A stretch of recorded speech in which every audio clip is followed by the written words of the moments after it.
విజయవాడ బందర్ రోడ్లోని ఒక ప్రముఖ పబ్బుపై హుటాహుటిన పోలీసులు అక్కడ నిన్న రాత్రి అర్ధరాత్రి 2 గంటల ప్రాంతంలో అక్కడ చేరుకోవడం జరిగింది. చేరుకొని ఆ పబ్‌లో ప్రజలు ఎవరైతే ఉన్నారో వాళ్ళందరిపై లాఠీ చార్జ్ చేసి ప్రజలందరినీ తీవ్రమైన భయభ్రాంతులకు గురి చేసి ప్రజలపై లాఠీ చార్జ్ చేయడంతో ఒక్కసారిగా కంగుతిన్న ప్రజలు అక్కడ ఏదైతే ఉందో ఆ పబ్ నుండి ఒక్కసారిగా బయటపడిపోయి ఆ పబ్‌లో నుండి బయటికి వచ్చేసి రోడ్లపైకి వచ్చి అక్కడ యువతీ యువకులు ఎవరైతే ఉన్నారో వాళ్ళు కూడా బయటకు వచ్చిన నేపథ్యంలో యువతీ యువకులు కూడా బాహాబాహికి దిగడం ఒకంత చూసుకుంటే మనం విజయవాడ నగర వ్యాప్తంగా ఈ తీవ్రమైన సంచలనం రేకెత్తుతున్న విషయంగా దీన్నైతే మనం పరిగణించవచ్చు.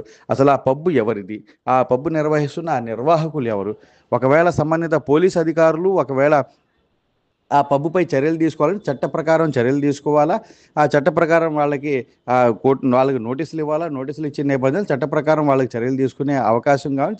చట్ట ప్రకారం చర్యలు తీసుకునే పూర్తి అవకాశాలు సంబంధిత పోలీసు అధికారులకైతే ఉంటాయి. కానీ పోలీసు అధికారులు రాత్రికి రాత్రి హుటాహుటిన ఆ పబ్బులోకి పబ్బులోకి ప్రవేశించి అక్కడ ప్రజలు ఎవరైతే ఉన్నారో యువతీ యువకులు కావచ్చు, ప్రజలు కావచ్చు, ఎవరైతే ఉన్నారో వాళ్ళపై లాఠీ చార్జీ చేయడం అనేది సర్వత్రా సంబంధిత ప్రజా సంఘాలు అయితే విమర్శిస్తా ఉన్న పరిస్థితి అయితే మనం చూస్తూ ఉన్నాం.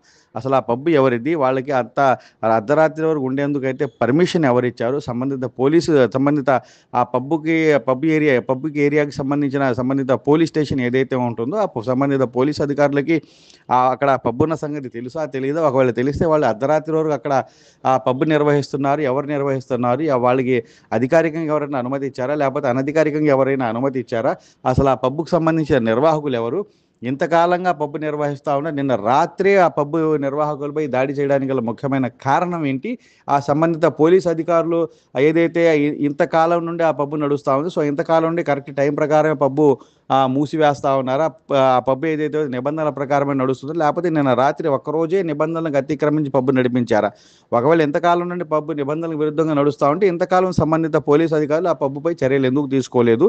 అలాగే నిన్న రాత్రి మాత్రమే ఆ పబ్బుపై చర్యలు ఎందుకు తీసుకున్నారు అన్న కోణంలో అయితే దీనికి సంబంధించిన వ్యవహారంలో అయితే పలు రకాల ప్రశ్నలు కావచ్చు, పలు రకాల అనుమానాలు కావచ్చు రేకెత్తుతున్న పరిస్థితి అయితే మనం చూస్తా ఉన్నాం. ఓవరాల్‌గా మనం చూసుకుంటే ఆ పబ్బుపై ఏదైతే ఉందో చట్ట ప్రకారం చర్యలు తీసుకునే పూర్తి అవకాశాలు కావచ్చు, చట్ట ప్రకారం చర్యలు తీసుకోవడానికి సంబంధిత పోలీస్ అధికారులకు పూర్తి స్వేచ్ఛ, పూర్తి అధికారాలు ఉంటాయి. కానీ చట్టాన్ని చేతుల్లోకి తీసుకునే అధికారం అయితే సంబంధిత పోలీస్ అధికారులకు అయితే ఉండదు. కానీ పోలీస్ అధికారులు లాఠీ చార్జీ చేయడం వెనుక అందులో యువతీ యువకులపై లాఠీ చార్జ్ ఏదైతే చేశారో దీనిపై సర్వత్రా అయితే విమర్శలు వెల్లువెత్తుతున్న పరిస్థితి అయితే మనం చూస్తా ఉన్నాం.